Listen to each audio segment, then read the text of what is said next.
Hello, everyone. It's a little bit late, so I'm going to switch the format around a bit. You'll see my face live bright and early tomorrow morning for the Square Enix conference, but right now, I think I'm getting a cold, my nose is running, and it's not pretty. So, we've reached the end of a medium longish day of E3 goodness, and I'm glad, I'm tired, happy, way better than yesterday.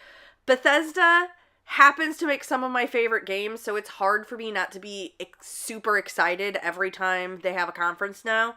And I love their conference because it really goes through and shows the love and care they put into their games and that they have for the fans of their games. So this year's conference was awesome.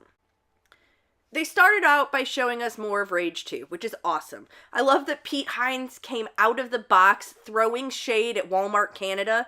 It was something that came up several points during the conference. An ability to poke fun at themselves and the industry. Bethesda understands that making video games is not performing brain surgery. They can be whimsical and self-deprecating and have fun. And I think this ethos really spills over into the games that they're making. I cannot express how disappointed I am in the crowd's reaction to the craziness that is Andrew WK. Seriously, you guys got to see an Andrew WK concert for free, basically, and everybody looked bored. People were complaining that it had been 12 minutes and no video games. Chill out. Have fun. Go for a ride in the awesomeness that is Andrew WK. So, we then finally got the, gameplay trailer for Rage 2, and it looks like an open world Doom. It's got that driving combat from Mad Max that people really liked. I never played Mad Max. It just didn't seem like it was fun, but everybody who did went on and on about that about the vehicle combat, and so I'm excited to see it make its way over into Rage 2. I want that talking head that has the voice of Andrew WK, but there is no way my boyfriend is going to let me bring that into the house. Okay, moving on to Doom. I'm surprised that we're getting the Doom sequel. I thought for sure it would be next year. I've never been happier to be wrong, but I am so down for hell to be exploding and overflowing all on Earth. Doom Eternal looks awesome. I love how fast and quick and over the top the first one was. I haven't finished beating it yet. I beat it about 70% on Xbox One. Maybe it was PS4. One of the main consoles. And I'm about 50% of the way through on my Switch. I hope we get it on Switch. I'm not going to hold my breath that we will because they probably have upgraded the engine beyond what the Switch can handle now. But I really love playing Doom on the go, so I hope we get a Switch version of it. They showed off a bunch of updates for Prey, and I should probably pick up and play it. Every time I see it, I'm like, I need to go back and play that game.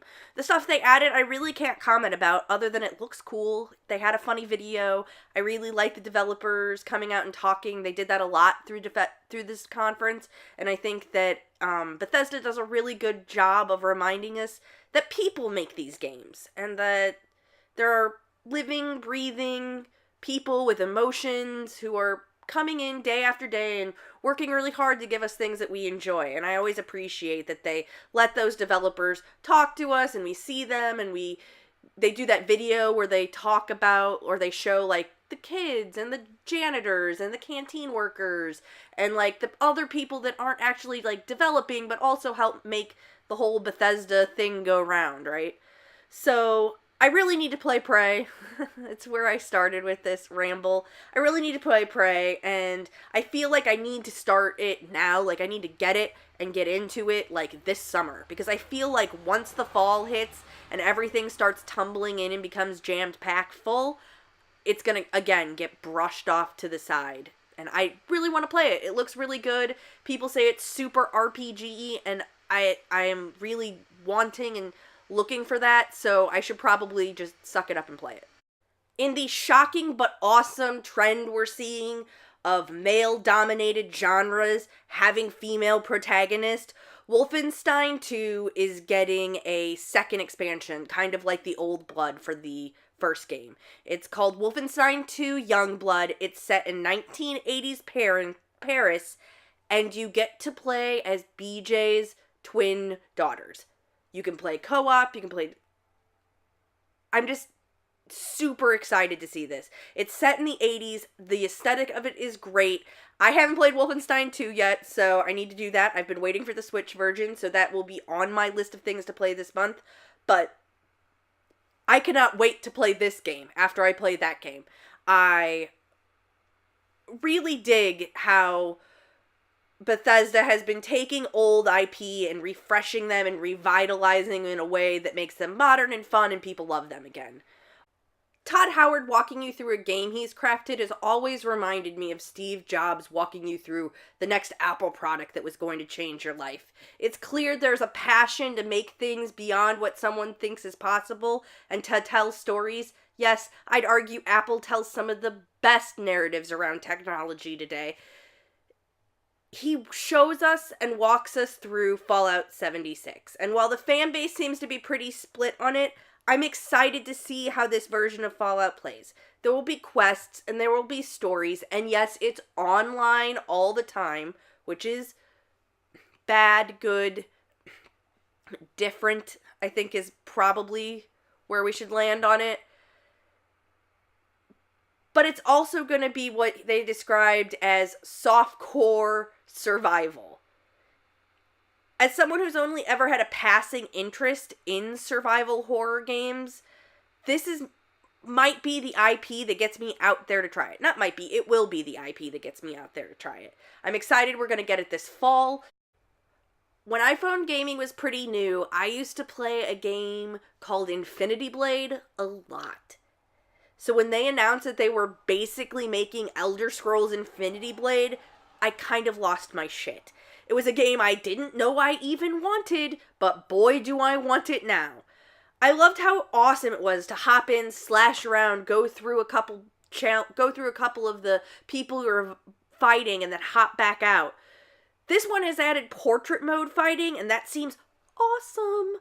That was one of my favorite things about Mario Run, was that you could play it with one hand. It was just cool. I could pet my dog, drink my coffee, play Mario Run. I can't wait to do that for Elder Scrolls. I know a lot of people were like, meh, whatever, but Infinity Blade was seriously fun, and now adding the lore and, like, world of Elder Scrolls on top of it just seems even better.